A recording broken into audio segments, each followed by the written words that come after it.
Hey, gals.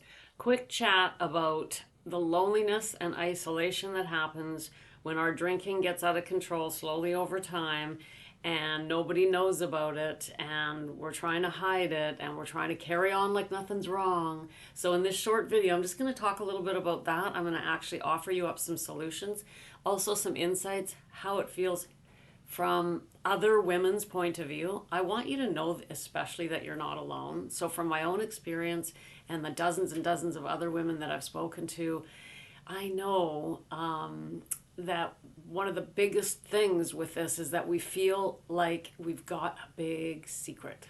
We have a big secret, and it can't get out. If it got out, oh my goodness, the shame would be unbearable. I would just like, how do you even survive the shame? By the way, this is exactly how I felt for years, and I'll tell you a bit of background in a minute. So we've got the shame. If anyone knew, well, like, it's just not me. Like, nobody would ever suspect. And if you found out, if you knew that I was sneaking, drinks, or if, for a while sneaking pills, like other things in my life, I was even a closet smoker in the last 5 years of my smoking career. I mean, I don't know how I thought I was getting away with it. Smokers don't smell very good, unless they're careful to wash their hands. And you know my point, right? So here's the thing. Women especially, we're not supposed to lose control of our, especially of alcohol.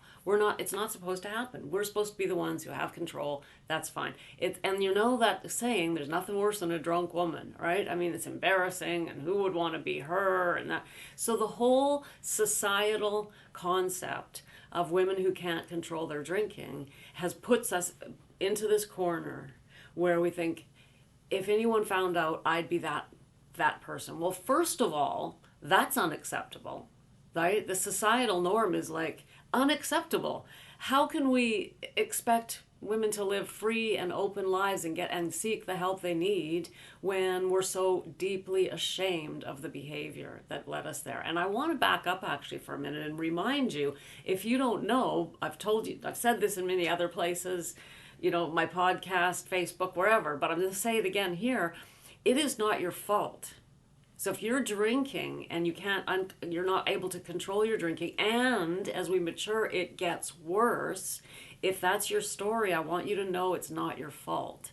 This is a key message, because if we believe that we're at fault and add to that the societal norms around it that we also believe, we live in this massive shame. How can we have an enjoyable life? How can we have a peaceful life? How can we have a life that, any kind of life at all, when we live with that type of secret little shame, that secret, the secret that we're carrying around that nobody knows?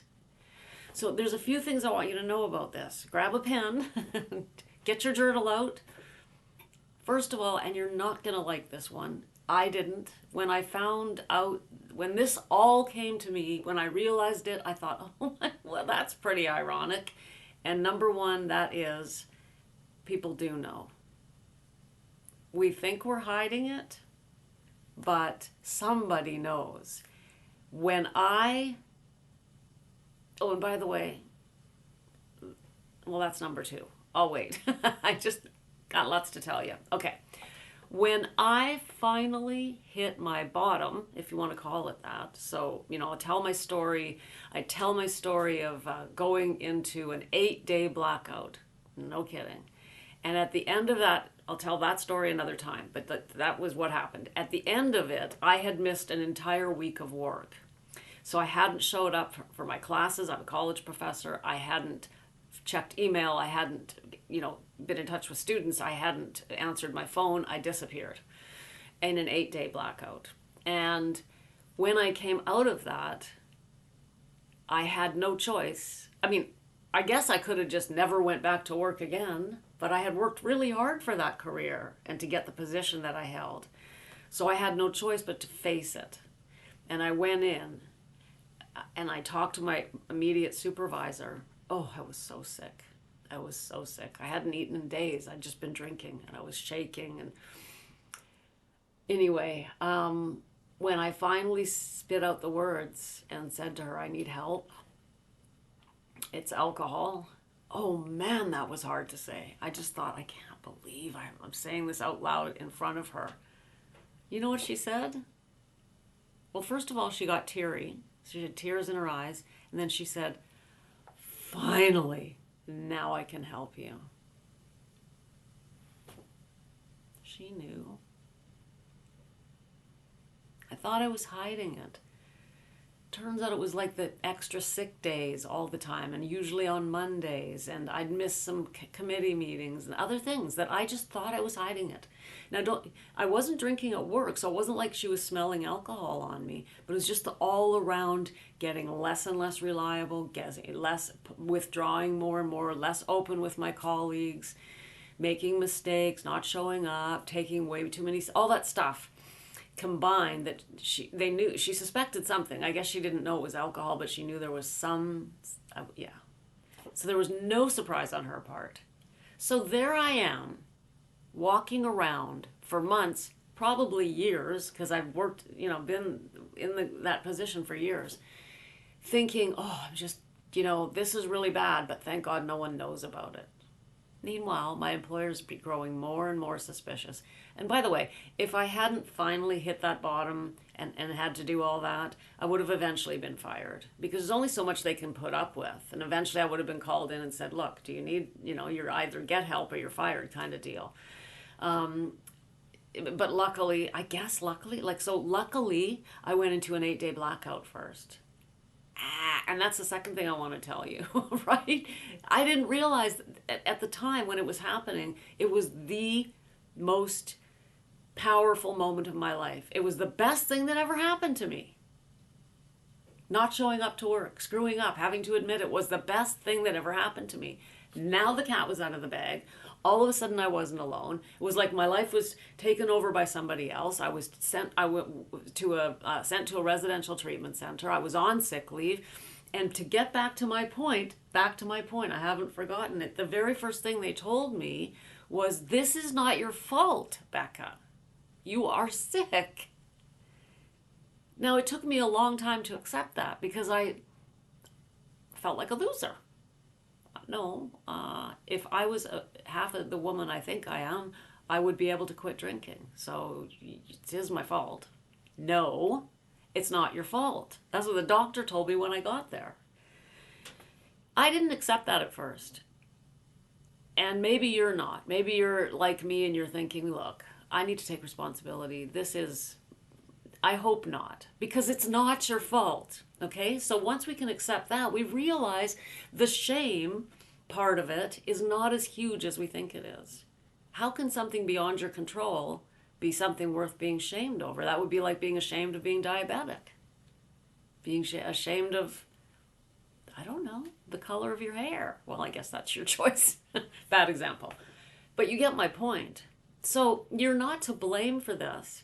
And so the shame and the hiding and the secrecy that we have is really kind of absurd. And as I was making the second point I was making, somebody in your life knows about it. You're probably not hiding it from everybody.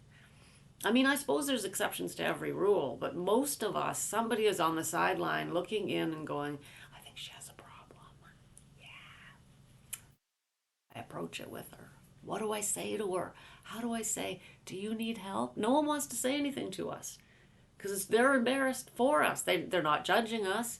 They love us. But, I know that my employer cared deeply about me. She couldn't knock on my door and say, look, are you drinking every weekend? Because do you need help? She couldn't. So it's up to us.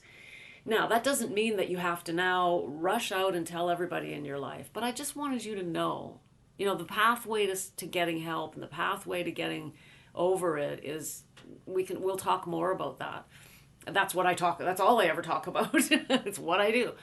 But I just wanted you to know today those two things, that it's not your fault and that somebody probably in your life already knows. You're probably not hiding it as well as you think you are. And not only that, even if you are, it's going to get worse because that's the nature of this illness. It gets worse over time. And it's a slow and sneaky process till you end up, I don't know, in an 8-day blackout. right? I mean, eventually something's going to happen. Something's going to happen. So what we want to do, unless we want to have to go through something that painful and hit some sort of really painful bottom, turns out to not be as painful as I thought it was at the time, but it sure felt like the world was ending. But unless we want to go through something like that, then we have to say to ourselves, I'm going to do something about this. Before something horrible happens and I crash my car or hurt somebody or who knows what, burn down the house, I don't know. I mean, horrible things can happen.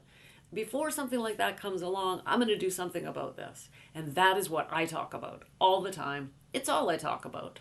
How women can stop drinking, how you can get the help you need, how to do it. Lots of information on that. That's what I talk about. Why? Because 30 plus years of my life were wasted on alcohol. And I did not understand so many things about it. I thought, well, if I start now, I'll be on another 20-minute video. Later, we'll get to that. There's the message for today. Thank you for listening. I want to ask you to do me a favor and subscribe. Share this with someone you know who you love that may benefit by it. Leave me a review. Let me know you're there, so I'm not all by myself. I know I'm not. And sending you love, fellow human. And I am rooting for you. I'll see you next time. Bye for now.